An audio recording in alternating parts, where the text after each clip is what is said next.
I missed the mark. I'm supposed to reek of power, but I don't. I just reek of having pizza for breakfast this morning because we're at that part of lockdown. Hey hands, how we all diddly doing? So you might have heard the famous phrase, don't get better, get bitter. That's how I operate. That's how things go around here. And today we're going to be bitter and bitterly rate some of EA's builds. Now don't get me wrong, they're not all bad. Actually, I've collated all the images for this video already. And it's actually, I mean, the builds are bad. Don't get me wrong, hen. Don't get me wrong. But sometimes bad is good. So I have found some of the best and worst builds in The Sims. And I was going to do like a tier system for them. But honestly, I think they're all great in their own ways. So I'm just going to put my 2 cents on the issue. Who's asked for it? Absolutely nobody. But here I am. Don't get better. Get better.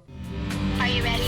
I just love shitting on things. Not literally, just like figuratively. All of these houses are my favourite houses that have ever been in any Sims game. But within that, there is a ranking in and of itself. So, at the bottom, but still absolutely great, we have the Monty House. Now, this is one of my favourites because, honestly, aesthetic-wise, it's alright. It's not one of necessarily my favourites, but it's also not one of my not favourites. My grammar is not thriving in this video. Looking at that, it's a pretty difficult house to navigate around. Actually, it's kind of looking like Shane and Ryland's house. Not that they'll ever watch this, but we're all finding new hobbies and interests lately, so they might stumble upon my channel, right? Never say never. As much as it's looking like their house, also, it just looks like it's a trek to get everywhere. The bedrooms run each corner of the house. The kitchen is absolutely tiny considering the grand size of things. Like the kitchen's tucked away in this little thing over here. Why is it not there? Like, delete the wall. I can't believe I just ended Trump with that one sentence. The sheer power of my mind. This house is on one of my favourite houses in the Sims games because this is when I first learnt the cheat. Build prop test and cheats enabled true.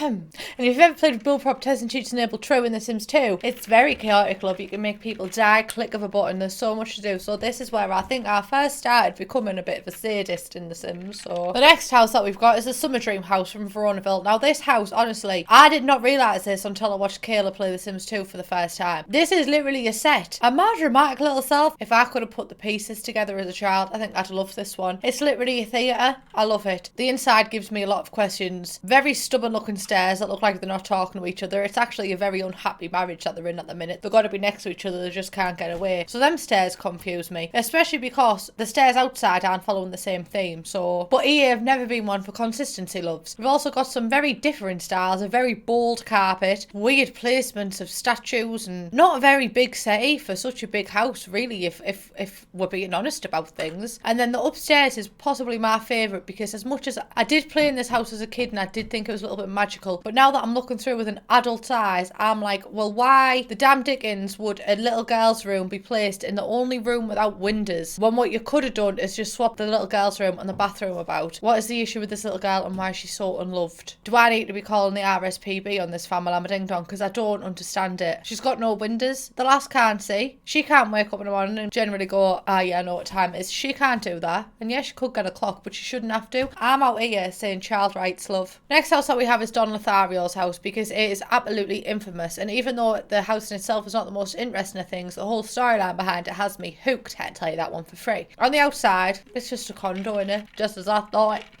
Trash. I mean, the aesthetics of The Sims 2, just, they're taking some liberties, do you know what I mean? I do turn a blind eye, I pretend I do not see it because it is the superior Sims game. But what is going on, honey? It do be consistent with the themes though. That beige couch and the carpet, it does match on. Well done on that front. But that whole house in itself is just dirty. There's trash in the corner, the shower's manky. This hot tub do be looking clean though. Now, listen, I can't necessarily say that if I was there I would not just, you know, have a little dip. And then upstairs in his bedroom he's keeping that red theme, but I just love the fact it's 3 floors. How purely dramatic. The next house that we've got is the Sims 1 Goth House. Now this house, not necessarily that remarkable if we think of the Goth family. It's not haunting. I was going to put the Sims 4 Goth household because I just love the audacity of that house to be fully gothic in the midst of a suburban neighbourhood. That takes courage.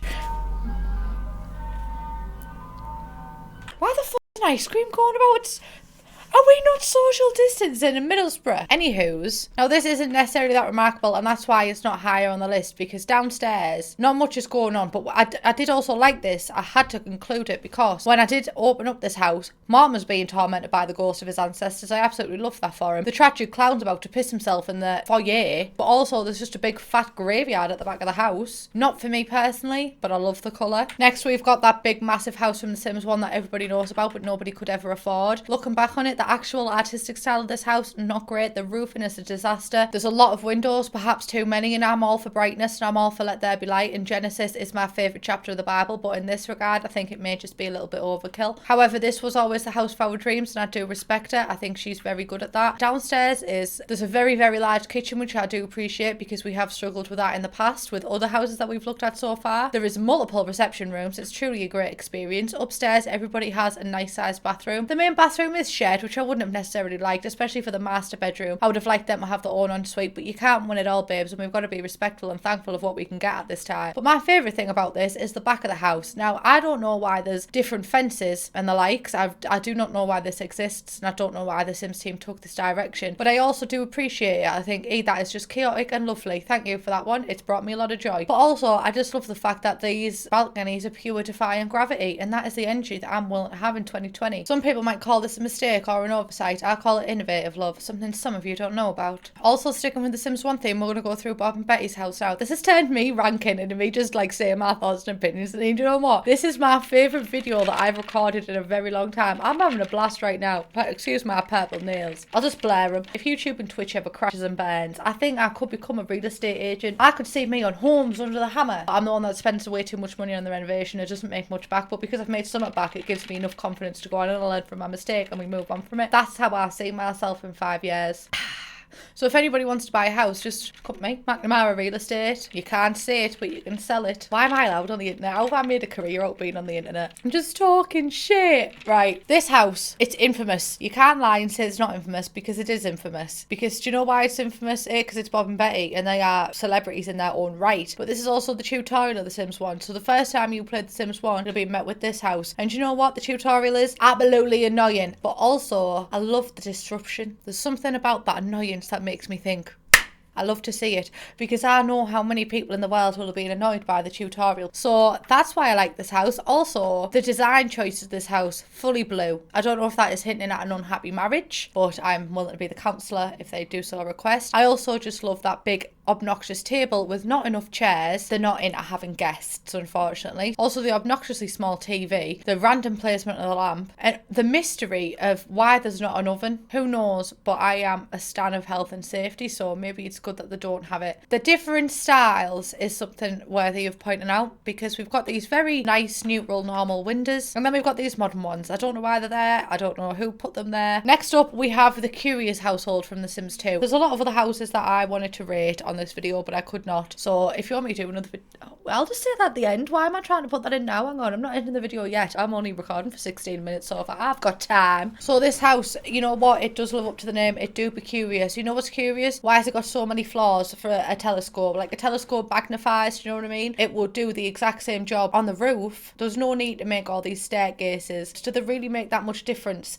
on like how many meters of height is that? I don't know. It's at least 2. So is it really going to make that much difference if you're looking up into space? I don't know, but you know what? It is curious that they've went to this much effort, so I do like the fact it does live up to its name. I'm proud of this house. One of my favourite things about this house as well is the one chaotic stump of land that is just slightly elevated from the rest. Maybe it's the thinking spot, maybe it's the naughty spot, I don't know, because one of them is pregnant with an alien baby, and when you load this house up, he do be in the middle of giving birth. If Severus Snape was raised as a muggle and really got into his science as a kid, but also got into home interior decorating, and someone said to him, here you go Severus, design a house for me, this is what I would see. The only difference is I could imagine the walls being black or maybe some kind of green, but there is a lot of black and green contrast. We have an avocado bathroom. The beds are a little bit, they do confuse me, I'm not gonna lie. I can't necessarily see Severus Snape picking them out, but I couldn't necessarily see Severus Snape being the secret spy of the light side. So the next house that we're going to rate is what I have termed the Juno Birch house, because if Juno Birch could build her own house in real life, not even in The Sims, this would be it. It's got pink walls, a very obnoxious roof, some questionable windows, an unholy amount of flamingos knocking about the front garden, so I have absolutely nothing but respect for this one.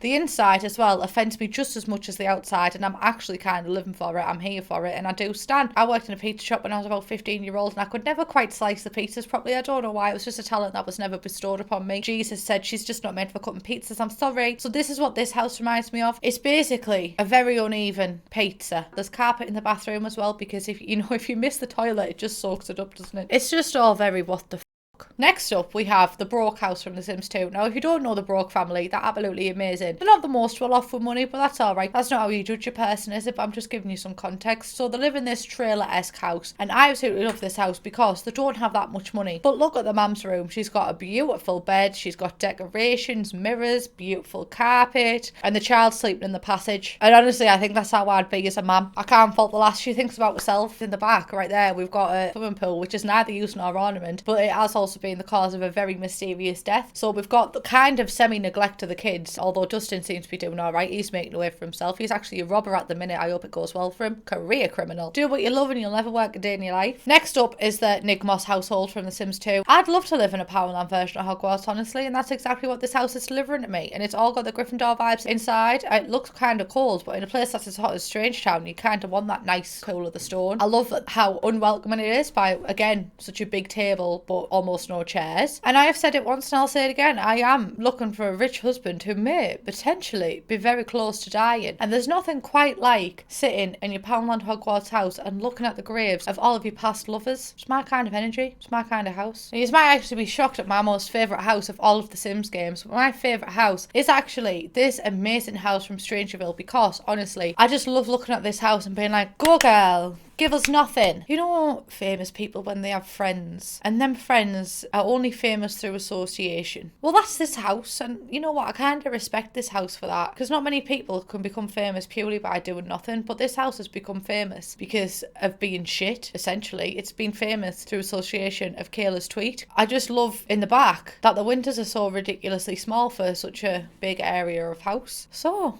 this video is kind of different, but I'd be lying to you if I said I didn't have a whale of a time. This has been my calling. This has been my favourite part of the day, and I had a pizza for breakfast, so you can only imagine how well my day's going. But yes, I've thoroughly enjoyed it. If you want me to do any more videos like this, please leave house recommendations down below.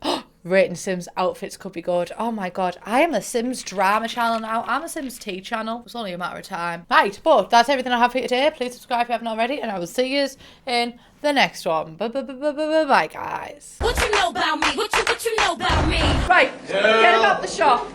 Talk about the shop. Right, hold on, guys. Right, get up there. Get up there. I can't, I'm helping you out. Not out. Right, get up.